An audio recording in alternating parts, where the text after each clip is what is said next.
श्री कृष्णा। राधे राधे सभी को। आज की जो लीला है वो थोड़ा सा अलग है और थोड़ा ना समझ भी नहीं आई है, लेकिन अगर आपको समझ आए तो ज़रूर बताइएगा। होता यह है कि जो सेविका है वो माट यानी मानसरोवर वाले मंदिर पर है और वो वहाँ जाके झांक कर देखती है कि वहाँ पे जो राधा रानी है हमारी, वो तैयार हो रही हैं, श्रृंगार कर रही हैं, अपनी चूड़ियों को देख रही हैं। उन्होंने हरे रंग की चूड़ियाँ पहनी हैं, हरे रंग की साड़ी है, रेड कलर का ब्लाउज़ है और ये पहने हुए हैं और वो श्रृंगार कर रही हैं। और तभी सेविका वहाँ से निकल जाती है और घर पे आ जाती है। लेकिन हम देखते क्या है कि जैसे ही सेविका घर पे पहुँचती है, उसके पीछे से ही राधा रानी और उनके साथ उन्हीं की परछाया बिल्कुल उनके जैसी एक और राधा रानी है। ये अब राधा रानी कहें, लेकिन वो लक्ष्मी उनको बोल रही हैं। जो उनका शब्द है, जो उच्चारण है, वो लक्ष्मी का है। और सेविका चिल्लाती है कि दिव्या जल्दी से नीचे आ, देख तेरी बेटी आई है और जल्दी से उनको भोजन दे, देख वो क्या गाना गा रही है। तभी मैं नीचे जाती हूँ और जाकर एक लोटे में जल होता है और जल से उनके पैरों को धोती हूँ। और वो बहुत खुश है, जो राधा रानी है और साथ में जो उनकी छाया है। दोनों ने सेम ग्रीन कलर की साड़ी पहनी है, रेड कलर का ब्लाउज़ है, हरी चूड़ियाँ हैं और वो चूड़ियों के आगे भी उन्होंने मोतियों के, वाइट मोतियों के मतलब कड़े टाइप के कुछ पहने हुए हैं। उनका जो चेहरा है वो गोल है, बहुत ही नाजुक चेहरा है, बहुत ही मतलब बहुत अलग है मतलब। लेकिन दोनों, और वो इतनी गोरी हैं कि उसका मतलब शब्दों में बयान नहीं किया जा सकता। और वो दोनों एक जैसी दिख रही हैं, लेकिन वो ना जैसे जैसे सीढ़ियों से हमारे घर में प्रवेश करने के लिए आ रही हैं, तो वो एक गीत गा रही हैं कि सोने के पैर लेके मैया आई तेरे द्वार, सोने के पैर लेके लक्ष्मी आई तेरे द्वार। मैया मतलब रोटी खिला भोग लगा, ऐसा मतलब सेंटेंस है जो पूर्ण रूप से याद नहीं है। और इस सेंटेंस को वो गाती है कि लक्ष्मी के पैर लेकर तेरे घर में आए हैं मैया, भोग लगा। और वो अंदर आ जाती हैं और आने के बाद सेविका फिर चिल्लाती है कि दिव्या जल्दी से भोग लगा, कि आज तेरी बिटिया भोग लगाने के लिए घर पे आई है। और मैं जाकर खाना बनाती हूँ, दही, चावल और पापड़ और बहुत सारी चीज़ें मतलब मैंने भोग में बनाई हैं। और ये जो स्वप्न लीला है सुबह 6 बजे की है और बनाने के बाद में उनको भोग लगा दिया जाता है। एक चौकी बिछाई है, रेड कलर का वस्त्र बिछाया है और उस रेड कलर के वस्त्र लगाकर उस पर भोजन लगाया है। वहीं पे दोनों जो है बैठ गई है, एक राधा रानी है और दूसरी जो उनके साथ जो छाया है वो मतलब जो बैठी हुई है, वो उनको जो संबोधन है सेविका लक्ष्मी के नाम से कर रही है कि महालक्ष्मी आप भी विराजिए, और उनको जो है भोजन। लेकिन जो छाया जो उनके साथ है, जो राधा रानी है, वो बहुत चंचल हैं और थोड़ा बोल भी रही है, वो बात कर रही हैं। लेकिन जो दूसरी हैं वो बहुत शांत है, बहुत शांत है।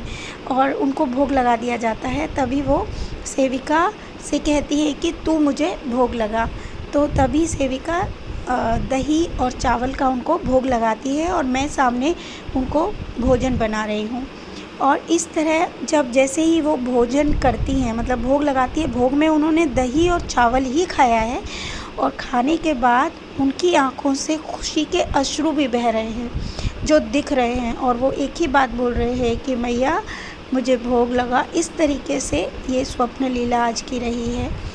और सुबह थोड़ा से हम व्याकुल भी हुए कि ये थोड़ा सा समझ ये नहीं आया, बाकी सब समझ आया, ये समझ नहीं आया कि एक जैसे दो प्रतिबिंब थे, यानी एक छाया, मतलब दोनों। ये जग जाहिर है कि हमारी जो राधा रानी है वही जगत जननी है और जितने भी ये स्वरूप हैं ये उन्हीं के स्वरूप हैं। और कल से नवदुर्गे स्टार्ट हो रहे हैं और कल से नवदुर्गों का आगमन है।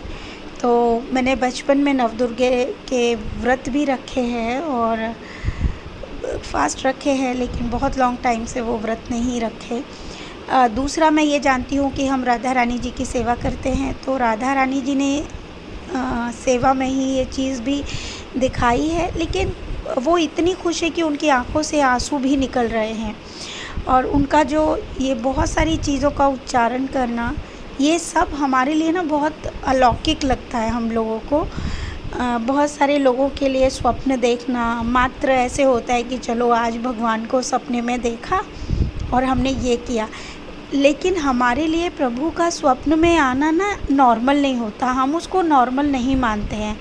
हमको ना वो बहुत अलग लगता है कि जो चीज़ हम स्वप्न में देखते हैं हम उसको हूबहू वैसे ही करने की पूरी चेष्टा करते हैं।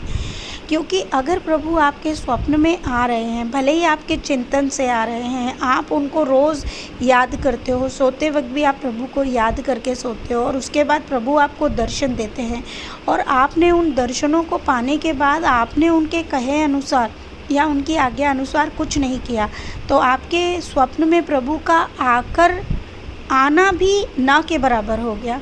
सही कहा ना कि अगर प्रभु स्वप्न में आए हैं, उन्होंने आपको कोई चीज़ समझाई है, बताई है, दिखाई है, और आपने उसके अनुसार कुछ नहीं किया, तो कोई एक नॉर्मल इंसान में और आपको दर्शन मिलने में भी कोई अंतर नहीं है ना।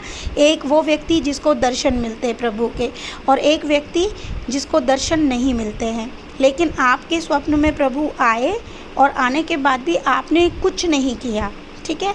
तो वो इंसान और आप जिसको स्वप्न नहीं आते हैं और आपको आते हैं, सेम हो गए ना, कि कोई फ़र्क नहीं पड़ा आपके जीवन शैली पर, आपके विचारों में, आपके रहन सहन में, आपके व्यवहार में। तो प्रभु भी सोचते हैं कि क्या करना है फिर वहाँ जाके मुझे ये मेरी फीलिंग्स है, ये मेरे भाव हैं। तो मुझे लगता है कि मैं वही बात बता रही हूँ। बहुत सारे लोग कहते हैं ठीक है माता लक्ष्मी आपके स्वप्न में आई तो बहुत शुभ होगा। देखिए प्रभु का आना ही शुभ होता है। हम ही जितना कार्य करते हैं ना वो अशुभ कर देते हैं अपने विचारों से, हम उस चीज़ को गलत कर देते हैं। प्रभु तो शुभ ही शुभ होते हैं। जैसे आज का स्वप्न था, प्रभु ने भोग के लिए जो उनको पसंद था, हमने आज वो चीज़ें मैंने सब बनाई, उनको मतलब भोग लगाया। और ये भोग दर्शन आज जो आपको मैंने दिखाया वो इसलिए नहीं था कि वो मैंने बनाया या कुछ अलग बात थी। ये इसलिए कि मैं ये बोलना चाहती हूँ कि अगर जिस भक्त को भी इस तरह कोई भी स्वप्न आते हैं तो आप उन स्वप्नों के अकॉर्डिंग अगर प्रभु आपको विचार देते हैं, संदेश देते हैं, तो उनको अपने जीवन में उतारिए। अगर वो भोग मांगते हैं आप भोग खिलाइए, अगर वो दिखाते हैं आप वस्त्र पहनाइए। और अगर आपकी कंडीशन उस समय नहीं है, ठीक है, जो आपके पास उपलब्ध है आप वो चीज़ भी कर सकते हैं।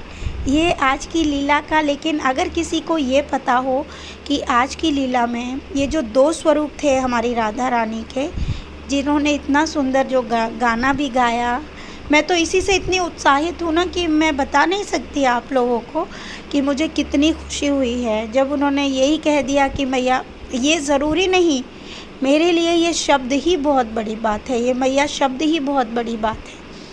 और मतलब शब्द नहीं होते, बहुत सी बातें होती है जो आप ना पूरी तरह व्याख्या करके नहीं समझा सकते हैं, लेकिन मन को एक बहुत प्रसन्नता होती है। ये देखिए जैसे हमारी ये लक्ष्मी स्वरूपा ही है और ये ही लक्ष्मी है। आज मैं आप सबको एक चीज़ और बताना चाहूँगी कि बहुत सारे कमेंट्स आते हैं जिसमें पूछते हैं कि सीता मैया, माँ लक्ष्मी, माँ दुर्गा। तो मैं आप सबको एक ही चीज़ बता दूँ, हमारी जो राधा रानी है, ठीक है, वही सारे जगत की जननी है। और जितने भी स्वरूप आप माँ लक्ष्मी के देखते हैं, महालक्ष्मी जी के, गौरा जी के, ये सभी उन्हीं के स्वरूप है। उसमें आप बिल्कुल भी ना कंफ्यूज मत होइए कि सभी माताएं अलग हैं, नहीं, ये सभी एक ही माँ के रूप है जो हमें भिन्न भिन्न रूपों में देखने को मिलते हैं। और हमारे मतलब जो हम कर्म करते हैं ना, जैसे जैसे उन कर्मों को और उनके अनुसार उन रूपों को जो है हिंदू धर्म में बताया गया है और दिखाया गया है। अब इसके लिए तो आपको बहुत सारी पुस्तकें जो है, हमारे ग्रंथ जो हैं, उनको पढ़ना पड़ेगा जानने के लिए। मैं सिर्फ एक ही बात कहूँगी कि भगवान कृष्ण ने गीता में ये बिल्कुल साफ साफ लिखा है कि आप जिस भाव से, जिस रूप में मुझे पूजते हैं, आपकी जो भक्ति है और वो शुद्ध है, तो मैं आपको उसी स्वरूप में मिल जाऊंगा। ठीक है। लेकिन जितनी भी पूजा है, जितनी भी आराधना है, जितनी भी भक्ति है, वो मुझे ही प्राप्त होने वाली है, चाहे हम किसी भी देव या देवता की पूजा कर लें। तो इस चीज़ को आप और समझने की कोशिश कर सकते हैं हमारे ग्रंथों को पढ़ के, बहुत डीप में नॉलेज चाहिए तो। लेकिन इस बात को बहुत अच्छे से क्लियर कर लीजिए कि अगर आपने राधा रानी जी की सेवा की है तो इट मीन्स आप सभी माताओं की सेवा कर रहे हैं, क्योंकि हमारी राधा रानी ही सारी माताएं हैं। जितनी भी हम देवियों की पूजा करते हैं या आराधना करते हैं, आप बिल्कुल भी विचलित मत होइए, उनके नामों पर मत जाइए, सब एक ही हैं। कृष्ण और राधा भी एक ही हैं। इसको समझने के लिए भी बहुत बड़ी एक मतलब पूरी ना एक विस्तार से कभी बताने का समय मिलेगा तो मैं ज़रूर बताऊंगी। राधा कृष्ण भी एक ही है। बस इतना याद रखिए कि जो शक्ति हमारे सामने है, ये जगत जननी शक्ति, ये भी स्वयं कृष्ण है और कृष्ण ही स्वयं राधा है। तो बहुत सारे लोग ना कंफ्यूज हो जाते हैं कि ये क्या है। लेकिन मैं बता रही हूँ, ये नॉर्मल और बहुत ही साधारण शब्दों में मैंने बताने की चेष्टा की है कि अगर आप भगवान कृष्ण को सेवा कर रहे हैं, उनको पूज रहे हैं, उनका चिंतन कर रहे हैं, आप राधा जी का चिंतन कर रहे हैं, तो आप समझ लीजिए आप सर्वेश्वर को ही पूज रहे हैं।